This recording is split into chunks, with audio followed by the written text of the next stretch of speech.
here to support the Ministry of Education, the Department of Special Needs Education, to advocate for early identification and assessment of children for their skills and their different abilities. Many of our good and gifted children have been left out, thinking that they were stubborn, they are not listening, they are not settled. Their teaching and their learning is taken generally just like the other children. And yet if they were identified early, somehow their teaching and learning would be designed to meet their different learning needs. Today's meeting was very wonderful. I've been part of the development of this identification tool, and it's crucial. It's something that we also focus on as an organization, that early identification is key in offering the right support for the right people. Our Member of Parliament was here, and the bigger decisions of policy and laws happen at that level. So that is going to help us even as we go as a sector to present our budget. We have an ally at that level, and that's very, very, very critical. This tool is very important because it's actually a departure point. For us to know that there are children with special needs in school, what is important is identification.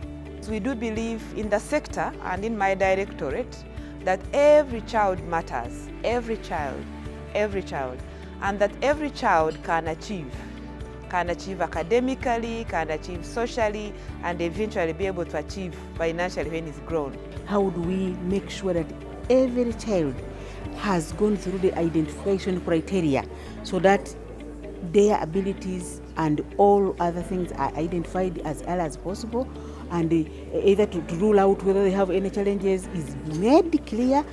I'm happy to see a variety of people, both within the education sector but also outside the education sector, especially CRANE, coming in to support us to push that cause forward.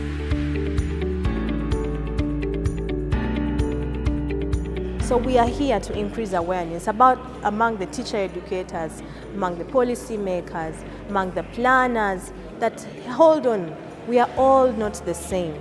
We are differently abled. Can there be resources to cater for all of us depending on our abilities? The way forward is to introduce our colleagues who are not here at school level, at the district level, to this tool, so that we use it. As I said, it is going to become a national tool for identification by the teachers. We need to train the teachers, we need to make the district staff aware, we need to work even the parents aware, so that when they identify these children having those problems which are listed on the tool, they are able to suspect there's something wrong and even report to the teachers at school. We need to interact with the minister. You know, the minister did not come. I have recommended that we should interact with the education committee of parliament. I feel that after some time we need another meeting to review progress made towards implementation of recommendations and agree on further action points. Our dream is to have this tool subjected to every child. It needs to be done from where children start from their homes and from their schools. And after that, that's when we can formally assess if necessary and then decide what support they need.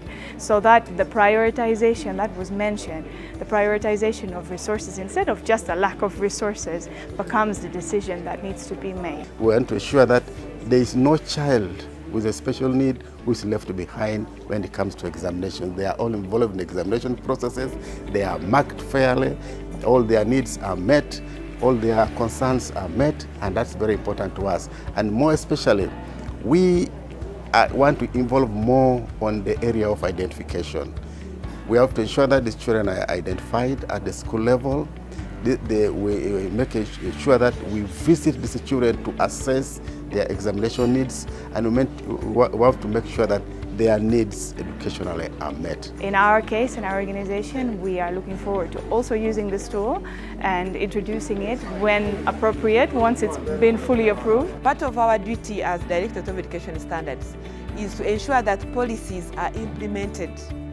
And so that, when it comes out as a policy, will be our key output to make sure that sensitization is done, identification is done, and where there are problems, it's us who raise a red flag to the sector and say, this was approved, but there's a problem here, can it be addressed? My commitment is that my team will be brought on board and we should be part and parcel, not only of the sensitizing of the community, but of seeing whether the structures in place are doing their part to achieve that objective.